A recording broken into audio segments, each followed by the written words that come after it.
So this is just the recap for live stream 226. As we can see, we've picked up a 108 246 today, so it was a good day in the office. Trading momentum, the VIX was down -3%, and I decided that even though it's down 3%, ideally I like to see it below 5. I decided to trade momentum today. We've got quite a few catalysts regarding trade and so on, and plus we had Palantir earnings as well that seemed to have given the market a bit of a boost overnight. The earnings came out after the close yesterday. So we can see the breakdown of the P&L on the right hand side of the screen. We've got the ES, NQ and gold. Those are the instruments that are traded. Picked up 34 on ES, did make some mistakes there, but managed to recover positive. NQ picked up 91 on gold. We were down a fair bit because of an impulse trade, and we managed to recover some of the losses, about 50%, just a bit over 50% of the losses, but we're still going to end the day down 17. We'll talk about gold first. We are of course had a losing day here on gold. So let's see, is that our, I'm going to mention that did have the previous day's high just through here at 72. We also had some important levels on gold around about the 63. We've got a weekly level around that 63 mark. So we had a weekly level around there. And I'll get my executions on, because as usual it has been the theme, seems to be that on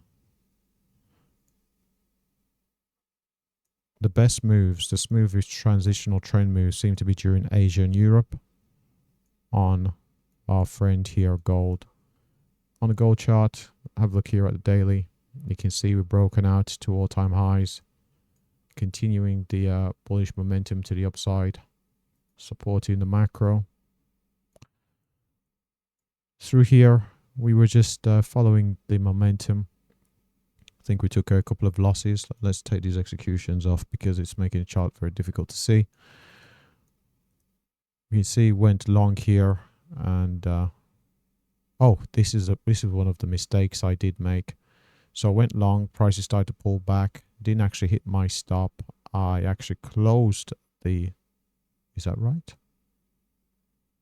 I may have closed that position. Yeah, I did close the position. No, I was stopped out. The close was over on NQ. Getting it wrong. So was stopped out there, went long. This actually hit target. Long. I think there's a break even there. But I think that was just a product of adding to the position. Through here, oh, that's right, I got out of the position. Now, what happened was I didn't allow the trade to go all the way to where I thought the target would be. Well, I was targeting the 74.4s, and when I added to the position, the add position, I decided to make the target 74.6. Prices didn't get there. Price came down, took it off for break even. Well, small gain there. What happened was felt frustration from that. So instead of being patient and wait for a new setup, I decided to get in at double the size. So where I'd usually add and be up to 50 contracts, instead I decided to go in 50 contracts here, despite the fact that the market's proven that it's despite the fact that the market's proven itself to have resistance at that 74.4. So as you can imagine, went long, held a position all the way down to the stop, so lost 36 there, all the way down here. That was very frustrating. Then had a long trade through here. I went long, and I went long twice the size because of the loss through here. I was in 50 contracts. Then I thought, you know what, that's not the best thing to do. So I decided to take half the contracts off. The trade idea would have worked and would have hit target at 70.1 on the 50 contracts, but took half off because that wasn't the plan. Placed an order down here to be filled. The order weren't filled. We can see we came close, got to 65.1 there, and I was sitting at 64.9. Price came within a couple of ticks. Of course, went to target, so picked up 10.5 there. The break-even trade was 320. Went long again through here, added to the position, and the target was hit up at 72, which was the add position target. The original long trade, its target was up at 72.1. Now we do have this blue line. This blue line is the previous day's high. So that's the previous day's high, this blue line. Price came up there. And after seeing through here where it came up to that level, pulled back before I had the second add, I still thought on the 72 test that we would see the move up to 72.1, but it didn't do that. So as it came down, trailed aggressively, prices came down and stopped me out for a small gain on the half of the position. Over on NQ, I had, so got 2-day VWAP there. What were the levels I was looking at? I was looking at the previous day's high. Previous day's high was sitting down at 626. So we're seeing through this area, this red line here. And the first couple of trades worked in my favor, went long, target hit, long again, target hit, long, and these trades all just pretty much worked as the market was trending to the upside. I drew these potential head and shoulders here because I thought, well, that could be potentially a shoulder, this could be a head. That's the reason I read head and shoulders pattern, possibly because I was in a long trade. And thing that's been working for me with the momentum trading is getting in second positions when they do set up alongside the original position. So half the position, another setup, and treat them independently of one another in terms of their targets and stop. Thought that through here that we were seeing a bit of a shoulder, but I didn't decide to take trade off, decided to allow the trade to work after making the earlier mistakes. Because I think this was the earlier mistake over here, wasn't it? Was it through here? Not sure. No, it wasn't through here. It must have been another instrument. So held the position, and it was this position over here. We can see eventually did hit target. Head and shoulders didn't play itself out. Hit target there for one of my biggest gains. And that was pretty much it for our NQ trades over on ES. Let's see. It was ES. So ES was where I made a mistake here. So on ES, I went long, then I looked left, saw that we did have all of this selling that came out through this area. That's the reason I drew this square rectangle box here.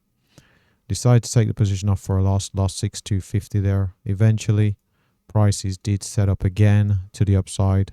Took that trade, managed to get to profit.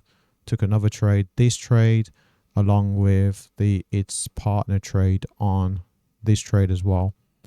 This was, I saw a very volatile candle across both the NQ and ES, and it seemed like a news related candle. Now there weren't any scheduled news as far as I'm aware of high impact, and let's just make sure on the economic calendar, Tuesday. Oh, I guess I was wrong. So it would have been JOLTS. So you had the JOLTS job openings. I guess I missed that. Missed that on the economic calendar. So we had the JOLTS job openings. It seemed like, I wasn't sure what it was at the time. Saw the volatility, how price was behaving, similar to what we had with the trade news yesterday. Decided to just go long because it was in alignment with the overall trend and the price action seemed that way. So I went long alongside the NQ as well. And the target was hit to the upside there. Took further longs through here, and the targets were hit on those trades. Took quite a long time. Eventually those targets were hit. And I think this is the final trade through here. I was a bit apprehensive because I kind of thought the prices were overbought a little bit. but decided to take it, especially because of the difficulties I was encountering over on gold. So took the trade. Don't believe there was an ad. Was there an ad? I don't believe there was an ad. So pretty tight trade in terms of the stop and the target, and managed to get to target there. And that was it. And we had a level up at 66.25. This isn't in the right place. See, the level is up at 66.25. So we've got a daily level sitting at 66.25. No, it's a weekly level sitting at 66.25. So I kind of thought, well, price may want to get up to that level, and we might take profit before it at 63. That there was a good chance that we could get profits before it gets to 66.25. As we can see here, price got to 66.25, traded slightly above it, pulled back, retested, and we're seeing some selling out of that area there. Let's see how much selling we've had so far. Maybe about 12-ish. Yeah, about 12 or so points out of that area, that weekly level. And that was pretty much it for the trades that I did take. We'll have a look at the trade performance before we wrap up this video. So over on the trade performance here, we can see the equity curve went slightly negative to start the day. Down 6. That was closing that ES trade early. We had a peak up at 67, gave back just over 50%, went down to 31, let's say 31.4. And from there, series of winning trades, we ended the day up at the 108 mark. 108 on the summary page, 108. Total gains, 161,309. Gross loss 53, profit factor 3. It's above 2, so I'm pretty happy with that. I don't really put much credence on the percent profitable, because there have been times we've had above 80 and still had losing day, because winners are bigger than losers by a significant amount. On the average win to average loss, we did take a break even in there, which would a couple of near break even trades, which dragged down the average to being down to being only a fraction of the size of the average loser. But the high accuracy, of course, compensated for that. Largest win to largest loss, again, would prefer to see them be 1-to-1 or have the largest win be bigger than the largest loss. But we'll just have to accept it. Time in the market. We did expect to see an increase in time in the market, and that's because of the change in strategy, the fact that we're trading a momentum-based strategy. So we do expect to spend a lot more time in the market opposed to scalping. And longest flat period of 5 minutes. Now, I would expect that to be longer, but then again, I've been in trades for quite some time. Probably suggests I'm maybe rushing trades, but I'm only taking the setups that I do see, apart from the couple of mistakes I did make. So definitely need to keep an eye on that to make sure I'm just not rushing into trades. And that pretty much covers everything. So with that said, what I'll do is, as I usually do, I will add the live stream to the bottom right hand side of the screen as this video is about to end, and that's if you want to watch it back. The video is only about 2 hours long, so it's certainly more digestible. You can watch it 2 times speed. You can see my justification for the reason I took the trades I did, and that pretty much wraps up the video. So thanks for watching. Good luck trading. Have a great day.